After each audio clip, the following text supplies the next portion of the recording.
Omerim Shema Yisrael. And the Lord spake unto Moses, saying, Command the children of Israel that they bring unto thee pure oil olive, beaten for the light, to cause the lamps to burn continually in the tabernacle of the congregation. And it shall be a statute forever in your generation.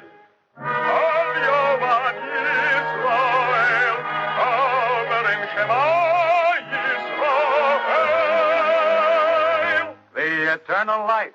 The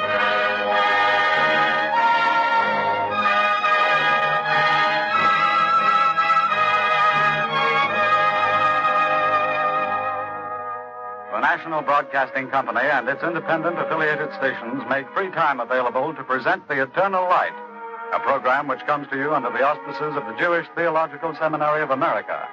Our drama today by Morton Wishengrad is entitled The Oath of Hippocrates. Featured as the narrator is Roger de Koven. The role of Dr. Joseph Goldberger is portrayed by Jack Lloyd and Carl Swenson.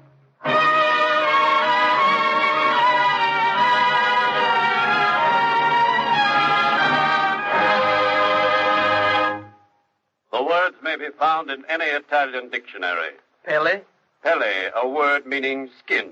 Agra. Agra, harsh or rough. Pele? Agra. Rough skin. Pellagra, a scourge of the human race. A disease of progressive emaciation, impairing the digestive process, disorganizing the nervous system, bringing melancholia, imbecility, and death. And a riddle for 200 years, until a physician found a cause and a solution. His name was Joseph Goldberger.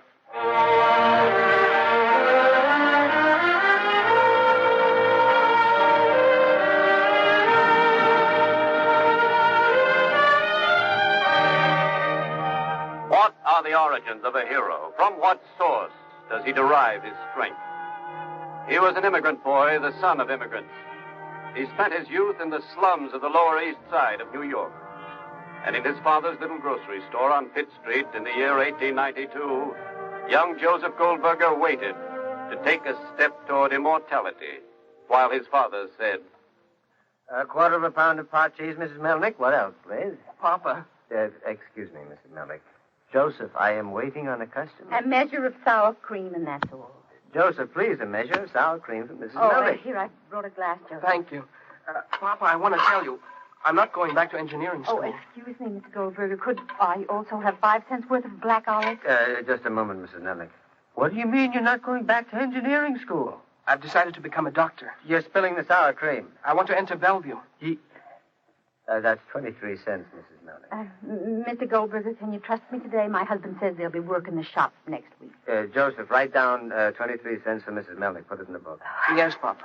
It's very warm for April, isn't it? It spoils the cloak season. Goodbye. Come again, Mrs. Melnick. What do you mean you're not going back to engineering school? I prefer medicine, Papa. It's a fine time to decide after 2 years at City College. I've just changed my mind, that's all. Fine.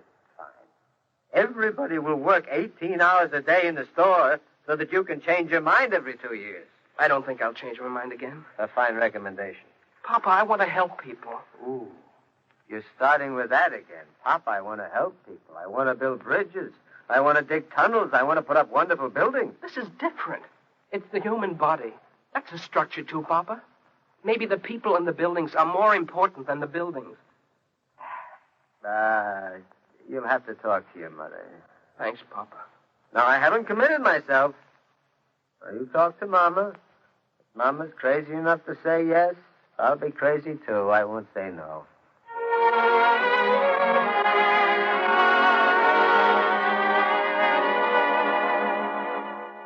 Mama said yes. Mama said many things before she said yes, but finally she said yes. It was not an easy thing to say. They worked hard. They were sacrificing their lives to send their children to school. But they were immigrants, and what was worth a greater sacrifice than education? And so Joseph Goldberger went to Bellevue. His allowance was 25 cents a week. For 3 years, 25 cents a week and a clean shirt 3 times a week. swear I follow the physician, and Escalapius, and Hygeia, and Panacea. The graduates of the class of 1895 were taking the Hippocratic Oath. I will give no deadly medicine to anyone if asked, nor suggest any such counsel. They were no longer students. They were taking the oath. They were receiving their sheepskins. They were doctors. Doctor. No other word like it. With purity and with holiness, I will pass my life and practice my art. It seemed to the father and mother of Joseph Goldberger that there was only one voice speaking. While I continue to keep this oath inviolate, may it be granted to me to enjoy life and the practice of the art, respected by all men in all times. He graduated at the top of his class. It was an impressive ceremony, but his father wasn't happy. Where's your doctor's diploma, Joseph? Everybody but you got a diploma. You have to be 21, Papa.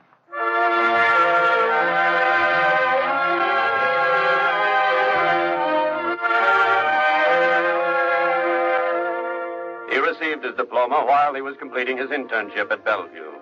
He was the baby of the staff, but he towered above his older associates. There was something about Joseph Goldberger, something unique. It was not unnoticed. Flattering offers came to him.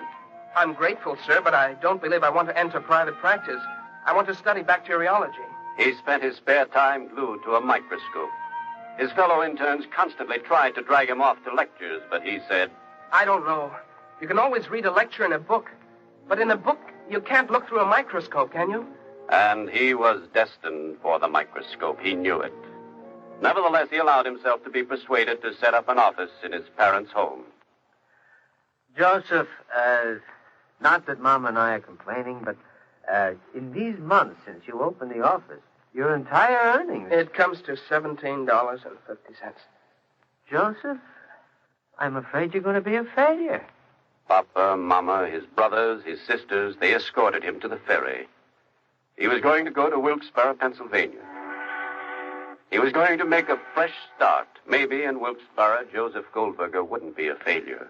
In Wilkes-Barre, there was a chemist by the name of Dean, Professor Dean. Pretty late, Goldberger, isn't it? Is it? Nearly midnight. What's so interesting under that microscope? Coal miner came to see me this morning. He's been treating himself for a cough. Look. What is it? The tubercle bacillus. I suspect he's also got silicosis. They all have. Goldberger, how much did that miner pay you? He isn't working just now. Suppose he does go back to work, and that's doubtful. What are you going to charge him? $1. Maybe 50 cents. Maybe nothing.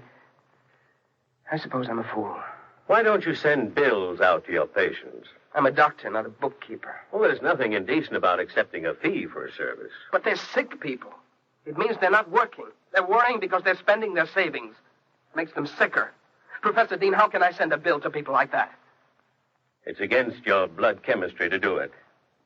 Goldberger, before you starve to death, quit private practice. Go into government service. You'll learn about as much as a store clerk will, but you'll be happy.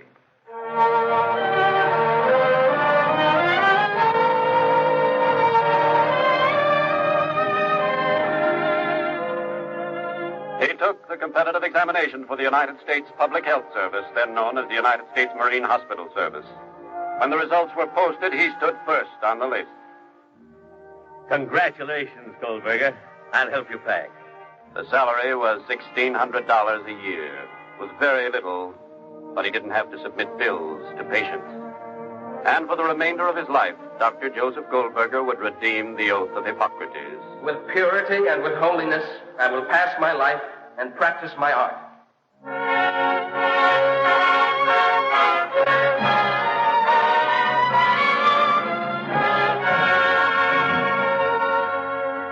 He grew older. The softness had gone from him.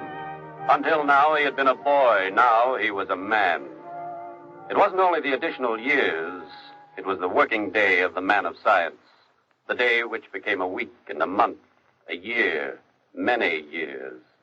And slowly, surely, his name became known. And from Wilkes-Barre, his old friend wrote, Dear Goldberger, everyone is asking me for copies of your paper on the etiology of yellow fever. Do you think you can spare 6 copies for an old man who misses you? His research had become classic, but his research also gave him his first wound stripe. Nurse, why won't you tell me what my temperature is? Come on now, be a good fellow. Show me the thermometer. Yellow fever. Temperature 104 degrees. But he fooled them. He lived.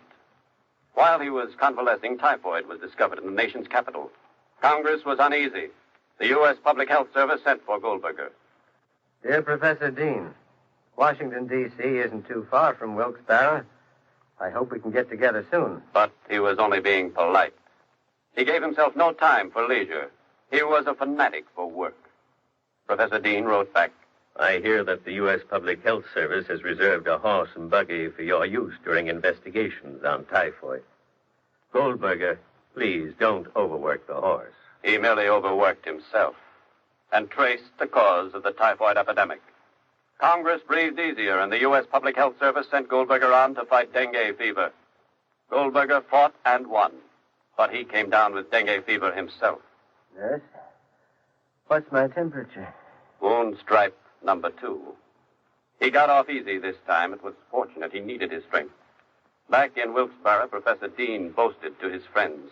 Goldberger's now working on parasitic worms. And then Professor Dean was saying, Goldberger's now working on a disease called straw itch.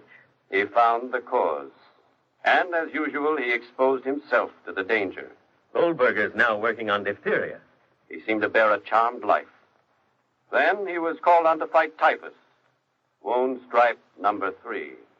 Nurse, why won't you show me the thermometer? Oh, maybe you better not. Afraid I don't feel very well. No, he didn't feel very well. His temperature was 105 degrees. But it was his destiny to live, because his destiny was pellagra.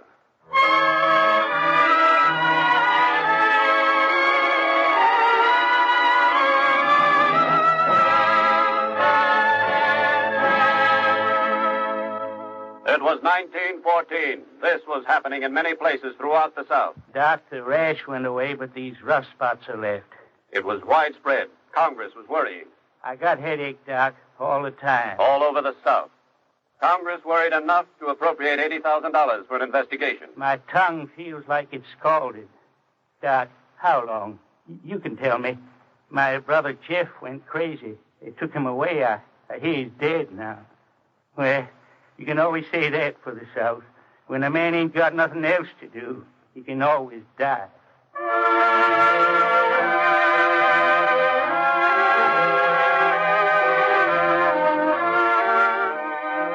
It was a fight against pellagra. The Surgeon General of the United States said, Dr. Goldberger, you're in charge. We've tried to beat pellagra for 200 years, but we don't know a thing. deep in the pellagra belt, there was a government experimental hospital. The doctors there will tell you pellagra is an infectious disease caused by an unknown microorganism. Goldberger nodded. He went to the railroad depot. A coach ticket for Spartanburg, South Carolina. One way, please. In Spartanburg, the doctors were nonplussed. Goldberger merely looked around, then he went for a walk. He saw cotton growing right up to the doors of the miserable shacks. What do you do for a living? Cotton. I crop. Ain't much of a living.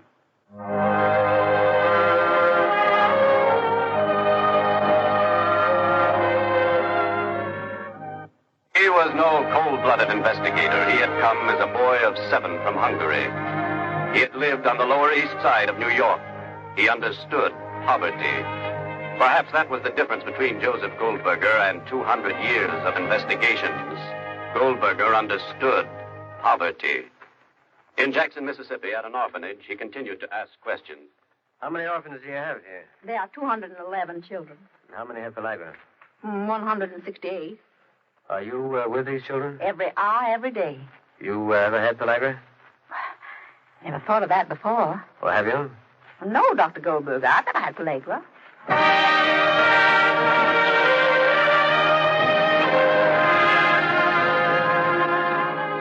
He watched everything. He questioned everyone. He made hundreds of notes. He took nothing for granted. Dr. Willits, I want you to collect data at the Georgia State Asylum. Dr. Waring, You go to Jackson. Watch that orphanage. He himself went to asylums in Virginia, Alabama, Florida, Kentucky. He took nothing for granted. He wanted to see for himself with his own eyes. Have any employees ever contracted pellagra? No, sir. Yet you insist the pellagra is communicable? I do, Doctor. He shook his head. He asked his staff questions. Why don't the employees get the disease? It preyed on his mind. In Jackson, Mississippi, Dr. Goldberger made another observation. It was something no one had noticed before. It was a small thing. Dr. Waring, all the pellagra's children here are between the ages of 6 and 12. Yes, sir. Well, why don't the younger children have pellagra? And why don't the older children have pellagra?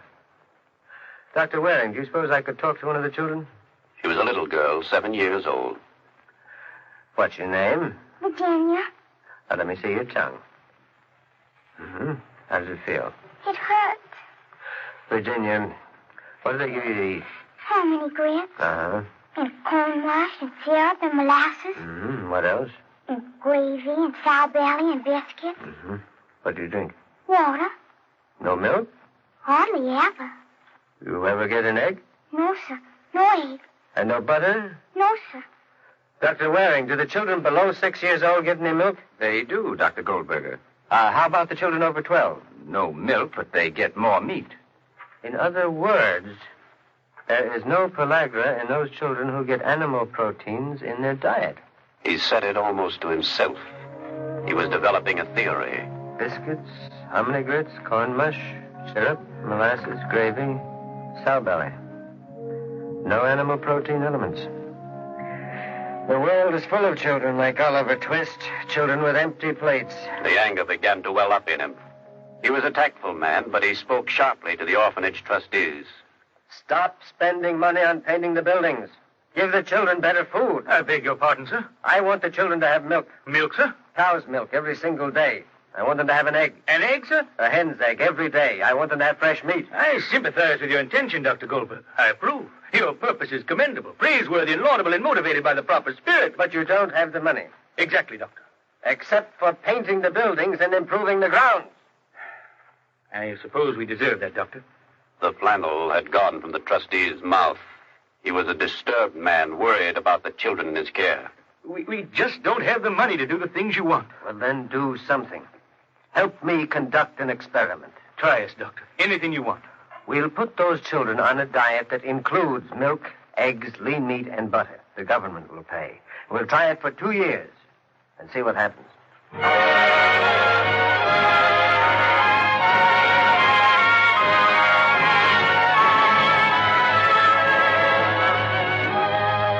Beginning in September 1914, there was a small revolution in the world of a little orphanage in Jackson, Mississippi. Eat it, Virginia. It's an egg. He's good, ma'am. There was meat on the table 4 days a week.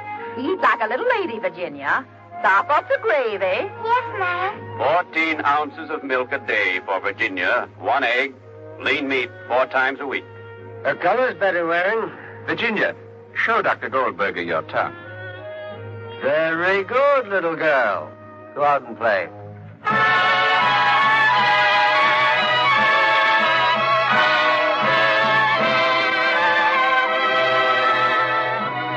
In the cheeks of 130 pellagrous orphans in Jackson, Mississippi, an ebbing of paleness, a slow waxing of normal color.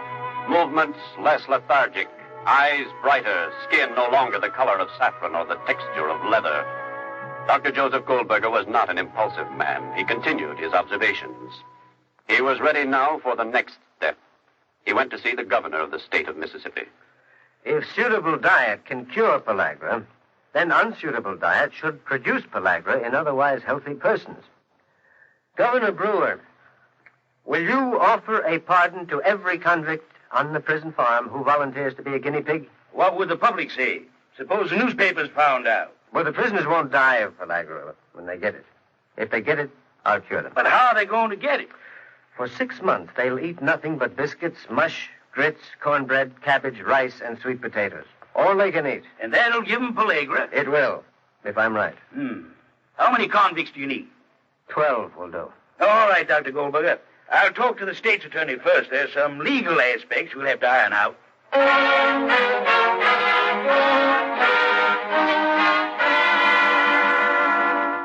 On January 23rd, 1915, 12 convict volunteers stood ready for the test.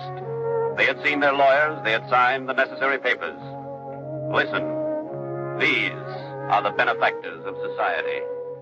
2 murderers, 3 highwaymen, 2 forgers, an embezzler, 4 lesser thieves. 8 miles east of Jackson, they went into a special camp within the 3,200-acre prison farm. You men owe something to society. I think that's why you volunteered. You and I know that we're trying to fight death. We're trying to show that poverty is the enemy, that the crime is not having enough to eat. And maybe that's why some of you went to prison. Just pass the hominy grits, Doctor. Pellagra don't scare us.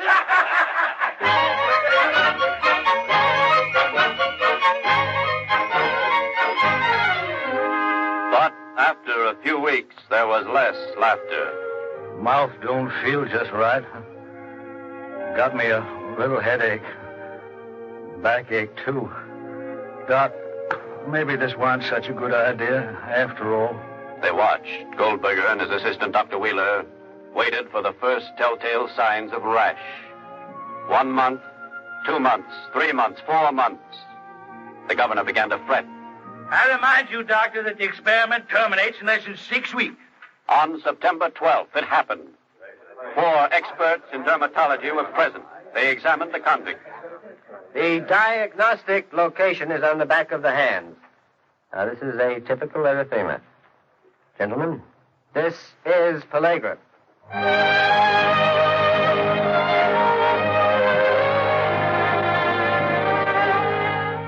Near Jackson, Mississippi, in the late summer of 1915, 12 convicted criminals were pardoned. But there were millions who had been equally doomed, who were also waiting for pardon. They invited Goldberger to lecture. Decent wages come first. The lower the economic status, the greater the sacrifice in animal protein foods. If food prices go up, you will have pellagra among the poor. The doctor was meddling. The public health officer of South Carolina didn't like it. Moreover, he was not convinced that pellagra was a deficiency disease. Pellagra is a communicable disease. My belief is backed by research done by good American citizens.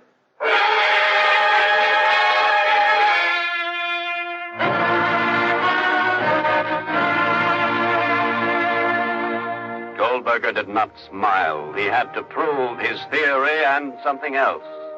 The right of an immigrant bred in the slums of New York to make a contribution in the fight for life. He asked his friends to volunteer. We are going to prove beyond any possibility of a doubt that pellagra is not infectious, that it cannot be communicated. There were no heroics. Dr. Goldberger selected a pelagran suffering from an acute first attack of the disease.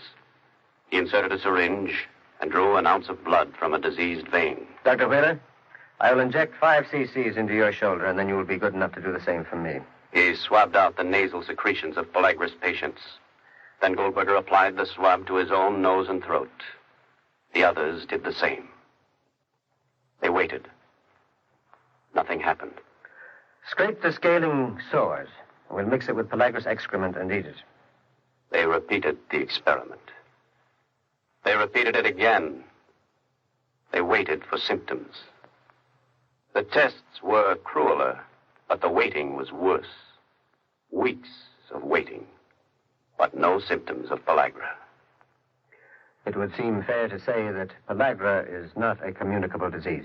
Joseph Goldberger had won. But he didn't stop. He worked on pellagra until he died. He was a man who spent an entire lifetime working for others. He never had enough money for himself or his family. They tempted him to leave the public service. He was a famous man. Here's a blank contract, Dr. Goldberger. Fill in your own terms. He didn't even hear.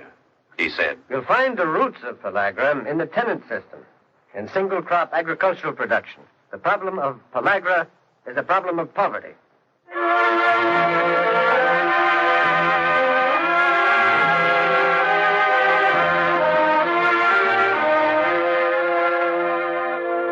In the early morning of January 17th, 1919, Joseph Goldberger died of cancer in the Washington Naval Hospital. And on the banks of the Potomac, Rabbi Abram Simon said to a nation of mourners, United States Public Health Service mourns a man who lent honor to its service. Heroism on the battlefield is easily dramatized. This is the heroism of peace. And Rabbi Simon spoke the prayer of the Hebrew burial service. Go thou to the end, repose in peace, and rise again to life. No more thy sun sets, neither wanes thy noon. The Lord shall be thine everlasting light. Thy days of mourning shall be at an end.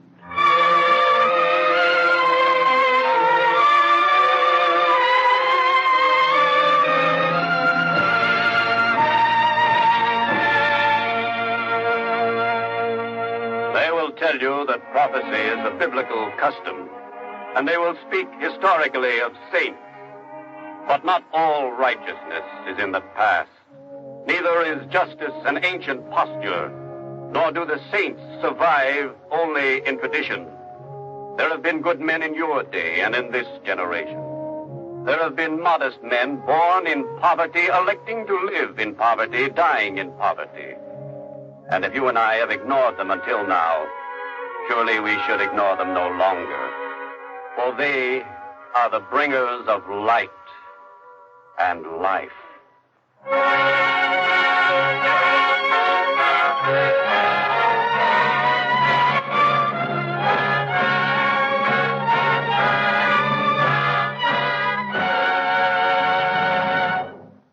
Our dramatization today was written by Morton Wishengrad and was based upon the biography Trail to Light by Robert P. Parsons. The music was composed by Morris Momorsky and conducted by Milton Katams. The narrator was Roger DeKoven, and Jack Lloyd and Carl Swenson were featured as Dr. Goldberger. The liturgical introduction was sung by Cantor Robert H. Siegel, and the entire production was under the direction of Frank Papp. This program is a weekly presentation of the National Broadcasting Company and its affiliated independent stations in cooperation with the Jewish Theological Seminary of America. If you have any comments or inquiries about today's program, please write to The Eternal Light, 3080 Broadway, New York, 27 New York.